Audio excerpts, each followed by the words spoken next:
Nie wiem, czy wiecie, ale nie wiem, ja nie mam pewności, bo ja mówię tylko to, co mi się wydaje. A mianowicie tak jak u nas było chyba w 88 roku, nie pamiętam dokładnie, ale ustawa Wilczka, która doprowadziła do tego, że powstało w Polsce do naprawdę późnych lat 90.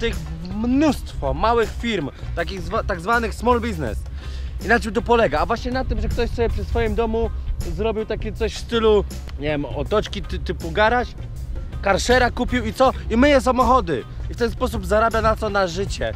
No i niestety u nas, jeżeli chcesz mieć small business, to musisz zapłacić, nie wiem, z ZUS-u za samego siebie ponad 1200 zł, więc spierdalać.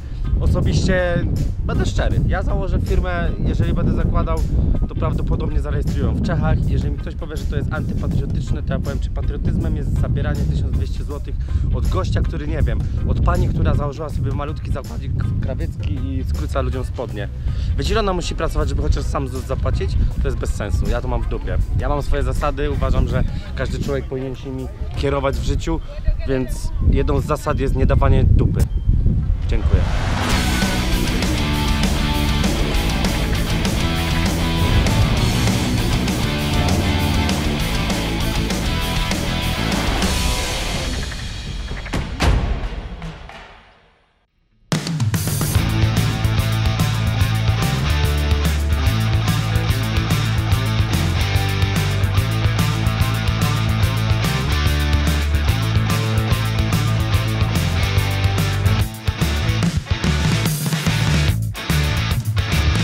Zadziwiająco się dobrze wyspałem. A gdzie śpię? Na stacji benzynowej. W ogóle to jest piękne, że mimo, że w Namibii się trochę zawiodłem nieraz, tak na sam koniec po prostu mile zostałem zaskoczony i cieszę się, bo przychodzę i pytam się, czy ja mogę tutaj spać, a wiecie, bo już 22, a gościu raz mówi, no tutaj w tym pomieszczeniu. Czyli tak jakbym chyba nie był jedynym, który o to przyszedł zapytać. Ale cieszę się. Jest 7 rano. Mam zamiar się umyć. A dobra. Ty kurwa, ty. Zatrzymał mi się, czy mi się nie zatrzymał? Zatrzymał mi się, czy mi się nie zatrzymał? Zatrzymał się! Alleluja! Kurwa. W ogóle nie zważa na ludzi. Boże, gadam jak stara babcia. Czekaj, kurwa, gdzie ja mam granicę? O, widzicie, Amerykaniec? Właśnie przeszedłem pierwszy raz w życiu badania na ebolę. Tak, babka mi jakiś taki przyrząd przypominający pistolet przyłożyła tutaj do gardła i zrobiła mi test na ebolę. W sumie pierwszy raz przez niego przeszedłem. O Boże, a może mam ebolę? Koleś tak kombinował w zamianie kasy, że powiedziałem, że mam mi oddać i że ty kurwa, gdzie jest przejście tam? No tak kombinował, że przekombinował, powiedział, że ma mi oddać kasę, że ja sobie zamienię w mieście. Właśnie uważajcie, zawsze sprawdzajcie, jak wygląda dana waluta w danym momencie w tym kraju. Ja nie sprawdziłem, w ogóle nie sprawdzam, bo ja to ja. Wyobraźcie sobie, wymienicie kilka baniek, przychodzicie, a tu się okazuje, że te pieniądze od 10 czy tam od 5 lat już nie funkcjonują. To jakby te nasze stare 100 złotówki ktoś wciskał komuś. Jest to możliwe. Oczywiście słyszałem o takich bystrzachach pracujących w sklepach, znaczy, że tam się zdarzyła, która przyjęła te stare pieniądze u nas w Polsce, no bo to wiecie, Karyna się wszędzie trafi, ale uważajcie na takie rzeczy, sprawdzajcie, jak wygląda. Tutaj nie wiem, nie jestem pewien, zrobię to wszystko w mieście. W mieście mnie nikt nie opierdoli z pieniędzy, ale wkurzyłem się trochę. No bo ja tu się często wkurzam, ale teraz się bardzo wkurzyłem. No to jak to się mówi, welcome to Zambia, jesteśmy w Zambii, jest to jedynie tranzyt.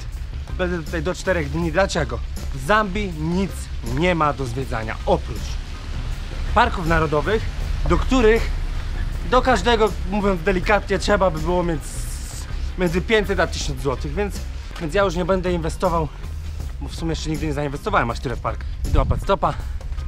Po złapaniu stopa będę w Livingstone. Dzisiaj, że mam pierwszy odcinek, to robię sobie wolne, usiądę sobie na dupie na internecie, zjem spokojnie śniadanko, napiję się fanty i jutro rano ruszę do Tanzanii. A że będę miał 1500-1700 km, chyba raczej 1500, to da radę.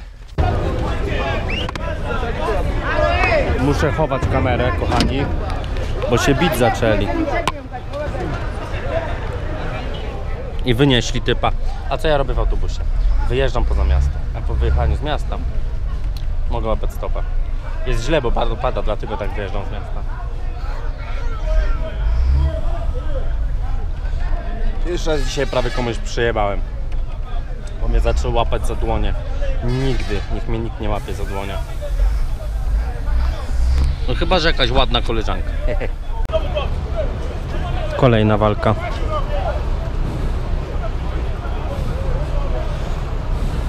Tym razem muzułmanie.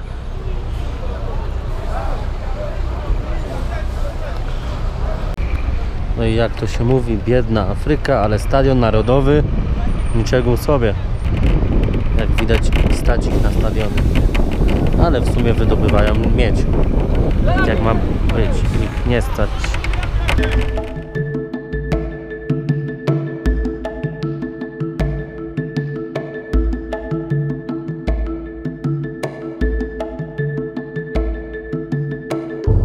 Teraz taka podpowiedź, co zrobić, jeżeli się zatrzymasz w niedużym mieście w Afryce. W dużym mieście nie masz wyjścia, musisz iść na camping minimum. A w niedużym mieście zostało mi na stacji benzynowej udostępnione taka miejscówka. Trochę jak więzienie, ale mają prąd, wszystko inne. Dobra, idę siku, idę spać. Jest 21 za niedługo, a więc to oznacza tylko jedno, że trzeba się wyspać. O 5 wstaję.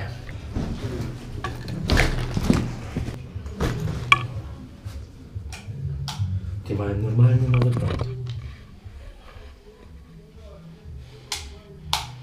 Ale nie muszę korzystać. Wszystko mam w miarę pełne.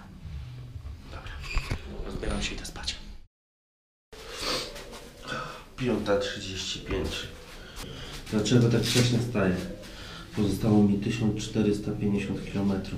Chcę tam być jutro wieczorem. Poskładam wszystko. Idę umyć zęby.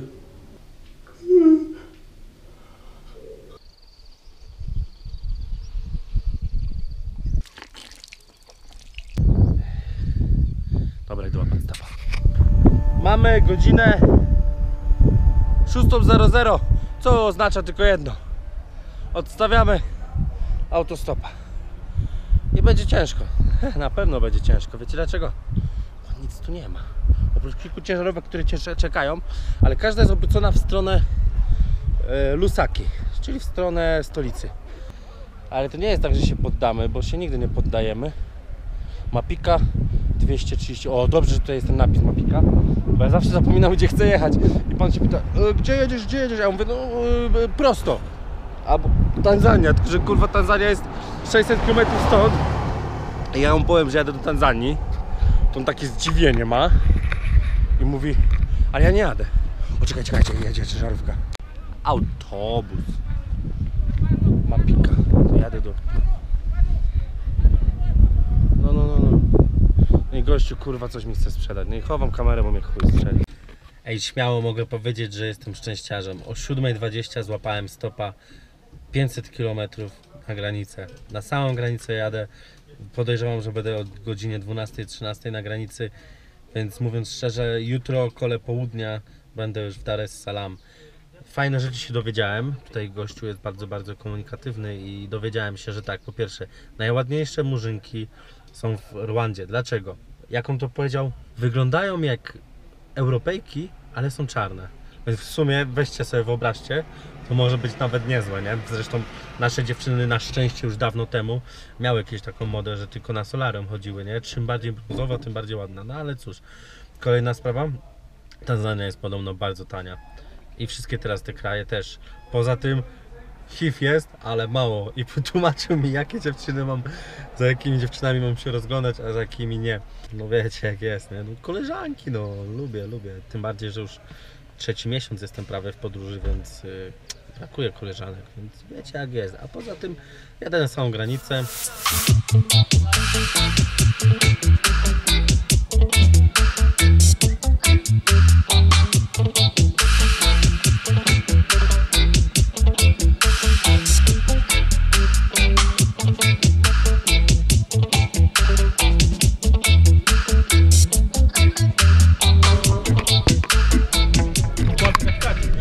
Jak widzicie, powiem, jesteśmy na granicy, więc chowam kamerę. A okej, masz słowo. Nic się tutaj za bardzo nie dzieje wokół. Ej, przyznam szczerze, że to jest najbardziej porąbana granica, jaką jak na razie spotkałem. Nawet nie wiem, w jakim jeszcze kraju jestem.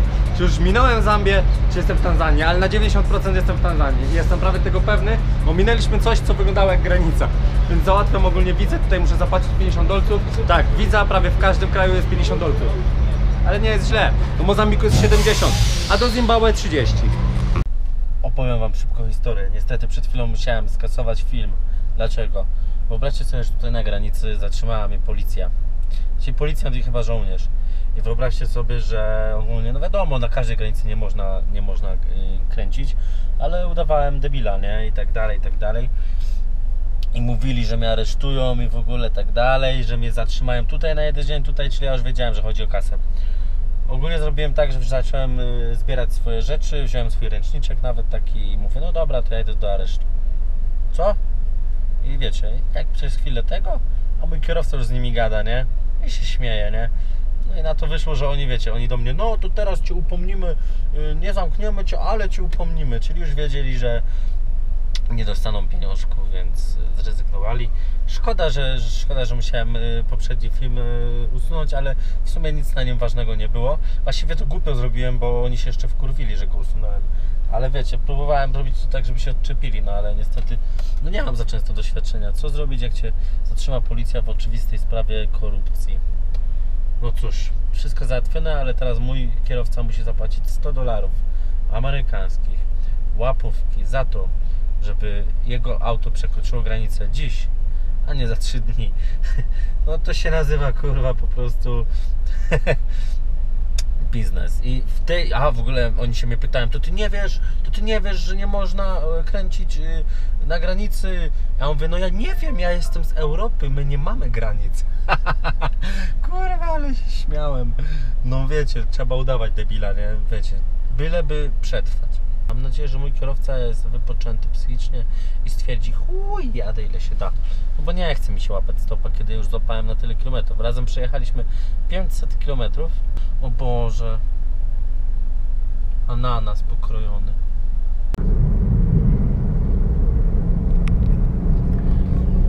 No i tak mogę teraz powiedzieć wam bardzo szybko, że udało się. Jeszcze najlepsze jest to, że mój kierowca jedzie do Dar es Salaam, co oznacza, że będę już jutro rano. Będziemy jechać przez całą noc.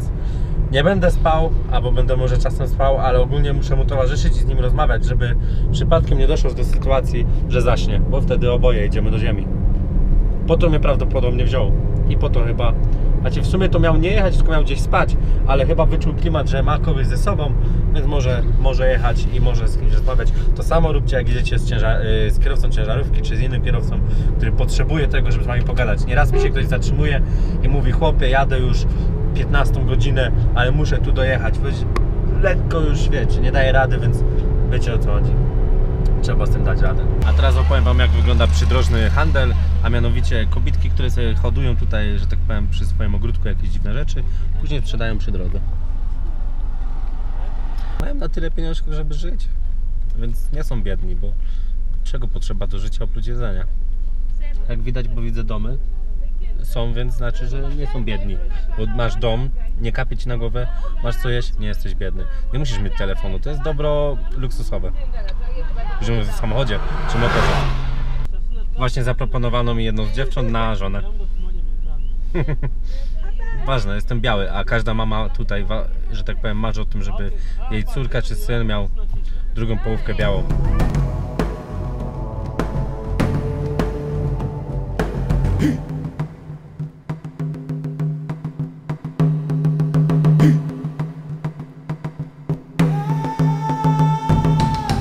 Jest godzina 6:42. Spaliśmy 4 godziny, ale mówiąc krótko, według mnie to i tak za mało. Zostało nam 500 km, mniej niż 500 km. Widzicie duże wiadro mango? Te mango kosztuje 4, 5, 6, 7 zł. Takie wielkie wiadro mango. A wielkie wiadro pomidorów, czekaj, 8 zł. Nie wiem, ile to jest kilo, nigdy tyle nie kupowałem w życiu. Ale widzieliście, ile mango? To jest za 6 zł. Się nie mieści w dupie. Po prostu musiałem wam to pokazać. Mój gospodarz tutaj kupuje. Niesamowite. I nie ma tutaj białej cebuli, jest tylko czerwona cebula. Chciałem wam powiedzieć, bo no to wszyscy jesteśmy cebularzami. Pierwszy lew mojego życia. Widzicie? O fuck. Widzicie lwa? Fucking hell. What he doing in the road? Okay, I don't sleep here.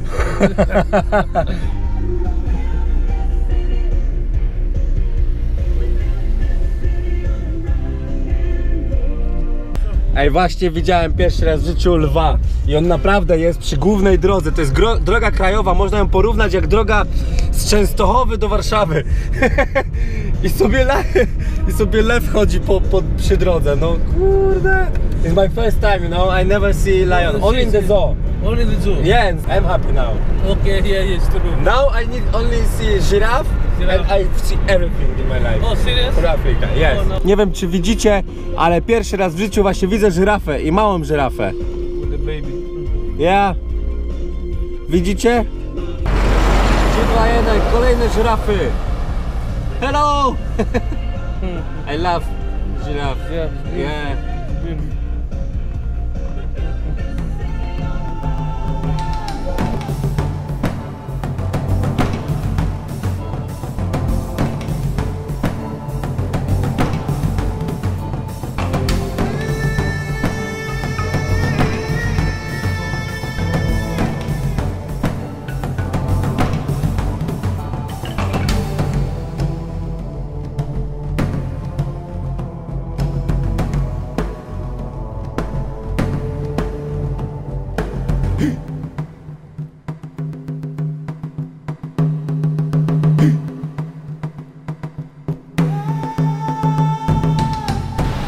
No to co się dzieje?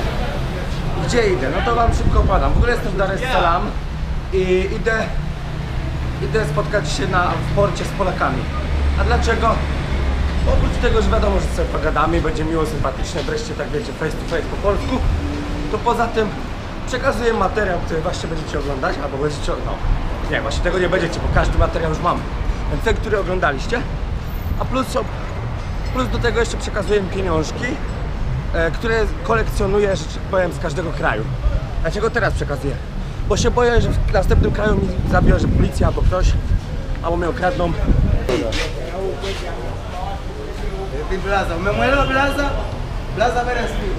No, a potem sobie przekażą to z Pawłem i będziecie mieli filmy. Tak robię. Wiecie dlaczego? Bo za DHL-a to tak minimum 200 zł trzeba zapłacić. To jest sporo. A że Polacy, widzowie, dziękuję w ogóle bardzo, są mili i po prostu pomogą w ten sposób, bo i tak lecą, to mogę w ten sposób zaoszczędzić pieniążki i też chociaż przez chwilę porozmawiać po naszemu, nie? Fajna sprawa. No to delikatnie mówiąc, właśnie wybieram się na wyspę Zanzibar. Spotkałem po drodze trochę Polaków, Białorusinów, Italiańców i wszystkich innych. A aktualnie wybieram się na wyspę, bo organizują tam największy festiwal w Afryce, więc zobaczymy jak to wygląda. Jest jak jest i nie ma co się przejmować, damy radę. No to teraz sprawa, która nie była ustawiona, po prostu tak wyszło. Gdy spotkaliśmy się tutaj, Witajcie. na Zanzibarze, Jacek Gadowski, tak? Jack Gadowski, witam.